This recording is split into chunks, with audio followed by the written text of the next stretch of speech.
Hey everyone, welcome back. So, there's been another major twist in the food stamp situation, and honestly, this one caught a lot of people off guard.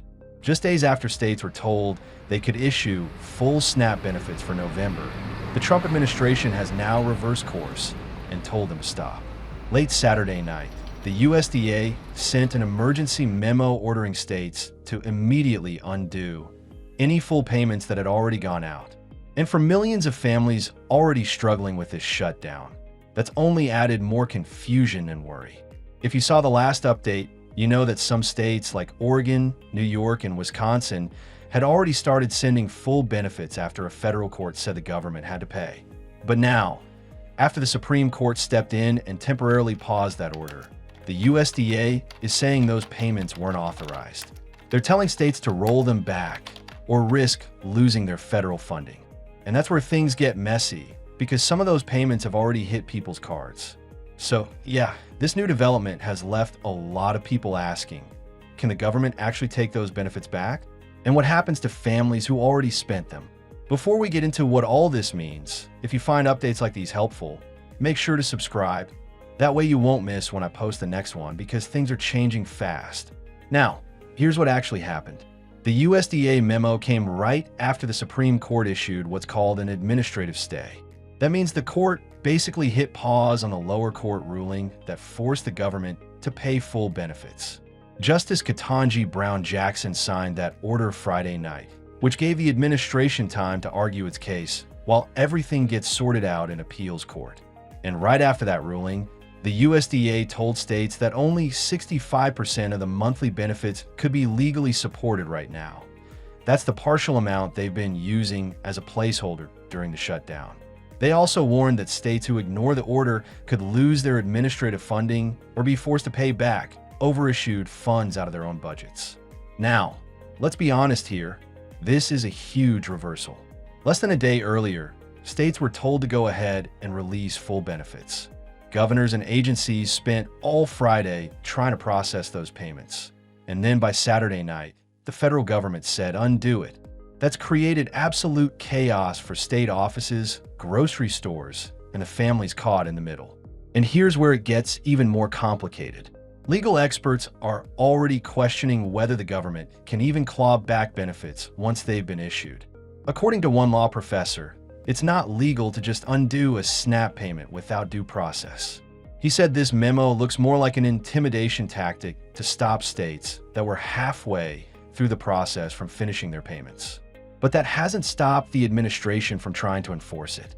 Patrick Penn from the USDA wrote in the memo, to the extent states sent full payment files for November, this was unauthorized, and he ordered them to stop immediately. Now, that's led to some strong reactions from state leaders. Wisconsin's Governor Tony Evers flat out said no. He's refusing to comply with the order and told the press, our administration is actively in court fighting against the Trump administration's efforts to yank food assistance away from Wisconsin's kids, families, and seniors. Massachusetts Governor Maura Healey said the same thing. She told residents to keep using their benefits and warned the USDA that they'll see the president in court if they try to penalize the state. So what's the reasoning behind all this? Well, the Trump administration says it's about fiscal responsibility. They're arguing that SNAP can't be fully funded during a shutdown without Congress passing a budget. A USDA spokesperson actually said the well has run dry, putting the blame on congressional Democrats for refusing to approve the administration's broader spending bill. Now, supporters of the administration say this isn't cruelty, it's caution. They argue that the government has limited funds and can't risk running out completely if the shutdown drags on. But critics say the timing and tone of the memo tell a different story. Senator Amy Klobuchar called the move cruelty as policy, while others say it's an unnecessary political fight being waged at the expense of hungry families.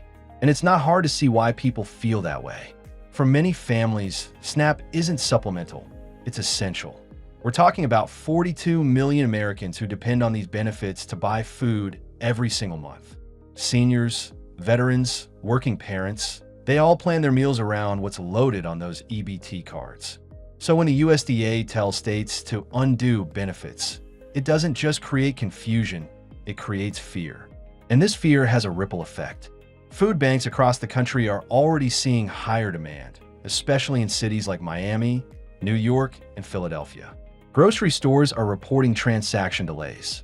Some state offices have even said their EBT systems could get disrupted because they don't know what files they're allowed to process anymore. The USDA has changed its instructions to states almost daily over the past week. One day saying send full payments, the next saying hold partials, and now undo fulls. It's been total whiplash for state agencies trying to follow the rules. In fact, one filing in Massachusetts described the USDA's communication as incoherent and unprecedented.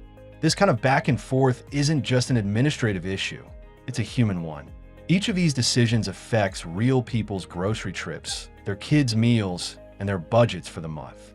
And even though states are fighting back, they're now being told they could lose federal support for disobeying. That puts them in a nearly impossible position. Follow the court's earlier order to pay people fully, or follow the USDA's latest memo and risk cutting off aid that people already spent. From a legal standpoint, this whole battle could end up redefining what states are allowed to do in emergencies like this. If the courts side with the Trump administration, it could give the federal government more control over how welfare programs are handled during shutdowns. But if states win, it would affirm that governors have the authority to protect their residents when Washington gets gridlocked. And either way, the outcome will have lasting consequences. Because this isn't just about November payments, it's about what happens next month and what precedent gets set for programs like SNAP, Medicaid, and other safety nets in the future. And we'll keep following this closely because this situation is still evolving. The appeals court could make a decision soon, and that will determine whether states can resume full payments or have to stick with partial ones.